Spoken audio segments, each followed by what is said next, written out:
Hello everyone, my name is Rafael and welcome to my channel. Today I will be going over my 5 top tips for new players or for players who are returning to Division 2 after a very long time. So the whole idea of those tips, some of those tips are going to be trying to help you understand the game better, like talking about recalibration and optimization and targeted loot and things like that. And some other tips are going to be focusing around you having a better time while you play this game. So let's get started. Tip number 1 is playing with other people, especially if you haven't reached heroic difficulty yet, or if you're playing on heroic but you are having a very hard time completing content. Play in groups. If you join a group, you'll have an easier time clearing content. Even though the number of enemies and their health increases, having 3 extra players helping you will make the game both more interesting for you, but also it will be a lot easier to get gear. I wouldn't recommend the same about joining legendary missions, since legendary missions are actually hard, but heroic missions to this point of the game, most of the people who are actually matchmaking for them have pretty good builds, and you will not cause them any trouble by just joining and getting a little bit carried, so to say. So in case you have reached heroic difficulty but you're still struggling a little bit because you haven't gotten, as good gear as you would hope for, and you just like 1 or 2 pieces away from actually putting together a build that can carry you through heroic, you can always try and play with other people through matchmaking in order to make your life a little bit easier. Moving on to tip number 2, targeted loot. Since this video is for new players, I'm guessing you're still farming for some god roll pieces, trying to find the perfect backpack with the right brand set and the right talent and good attributes can be very challenging at some times. So make yourself a favor and use the targeted loot. If you open the map and press R on PC, if you're at console, I don't know which button it is, but at the bottom left side of the screen, when you open up your map, it says which button you should press in order to turn on the targeted loot. If you press that button, you can see that way what loot has higher chances of dropping in each area of the map. That way you can farm more efficiently by doing control points or missions or even open world activities in the areas that drop the loot you're after. Especially for new players, using the targeted loot is the way to go. As you move forward in the game, you don't really care that much or you're not after any pieces anymore, you can go and play whatever you feel like it. But those earlier days in the game when you're still trying to put together some good builds and you need to get some specific items to drop with specific talent and specific roles, make sure to use targeted loot. You should keep in mind here that Summit is the only place in the map where you can actually decide what the targeted loot is. If you go into Summit, open up your map, it should tell you which key you should press in order to change the targeted loot. And there's a helicopter right above my house right now. I don't know if you can hear that, but yeah, apologies. But yeah, try going into Summit. If the targeted loot you're after is in a mission that you cannot do, or if it's in a mission that you don't like, go into the Summit, change the targeted loot to the one you're after, and you should be good to go. Moving on to tip number 3, this is going to be a little bit a bigger one because we're going to break down recalibration and optimization. When you reach level 40, it's very important to understand how the optimization and the recalibration stations work. The recalibration has 2 parts, the recalibration library and the recalibration station. On the recalibration library, you store your core attribute roles as well as the rest of the attributes and the talents as well. After you store a max role, you can use it on your items forever. So for example, let's say you complete a mission and get an assault rifle with 15% weapon damage on it. If you go into the recalibration library, you can then select to save that role of 15% weapon damage from that assault rifle. If you do that, that item itself will get destroyed, but you will be able to recalibrate any other assault rifle you get in the future with that extra 15% weapon damage. Stored roles and talents can be used as many times as you want, so you don't have to worry about them running out. Also important to remember is that when you recalibrate a specific role of an item, let's say you have an assault rifle, right? And you want to recalibrate the talent on it. If you recalibrate the talent, you can then keep on changing the talent again and again and again for any amount of times you might like, but you cannot recalibrate any other roles on it. Each item can only have one recalibrated role on it. By role, I mean the core attributes, the attributes, and the talents. Another example for that, because it's really important to understand, in case you recalibrate the core attribute of your backpack from 10% weapon damage to +1 skill tier, you then can no longer change the rest of the attributes or the talent on that backpack.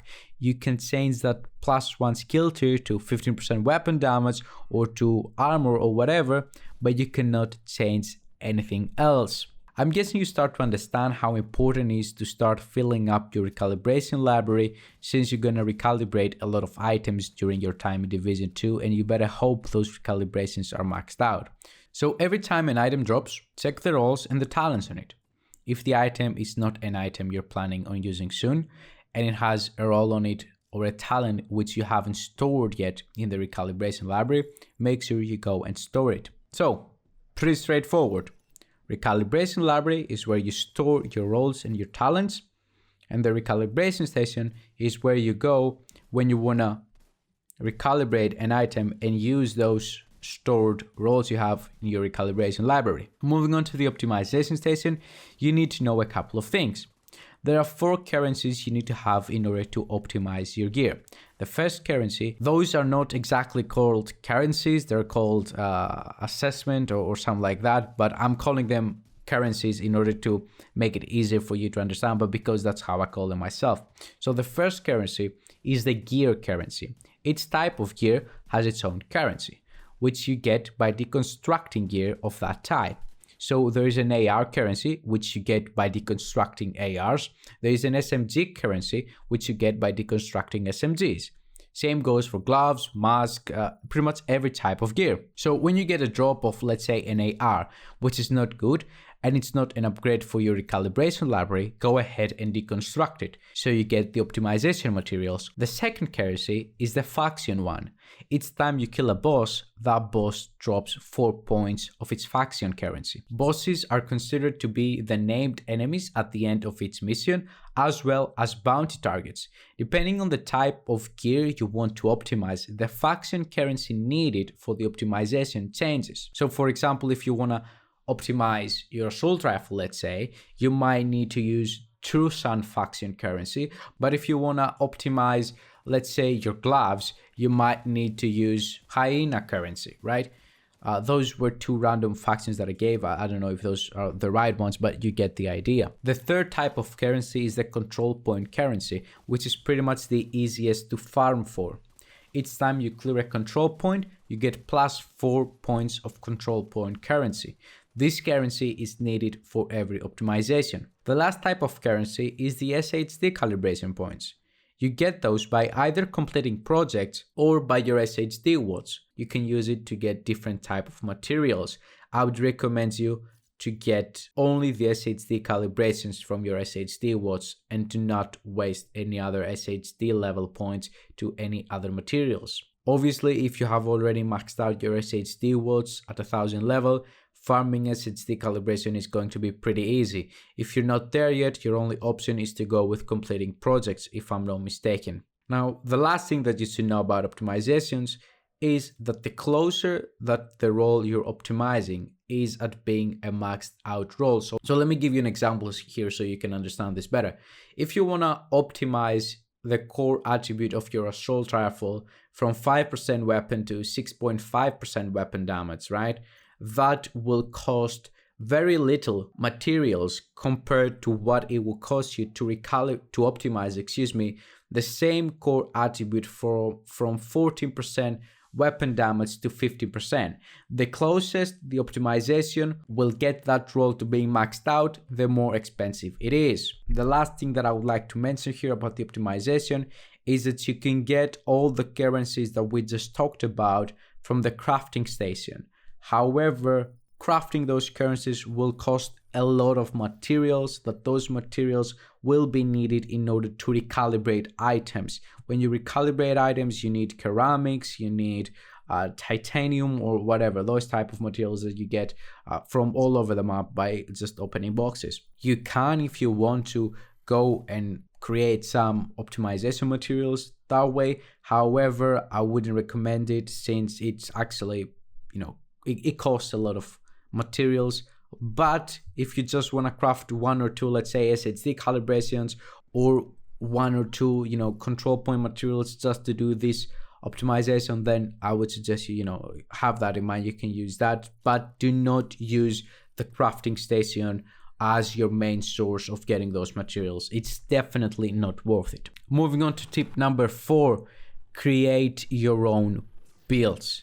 Figure out how to put builds together on your own. The best part of this game, especially for PvE players, is coming up with build ideas, farming for those ideas, and then testing them out. Sometimes the end result is great and you just added a great build to your stats, and sometimes the end result simply sucks, but the process is still worth it. If you're a PvE player that doesn't put builds together, you will get bored and quit the game.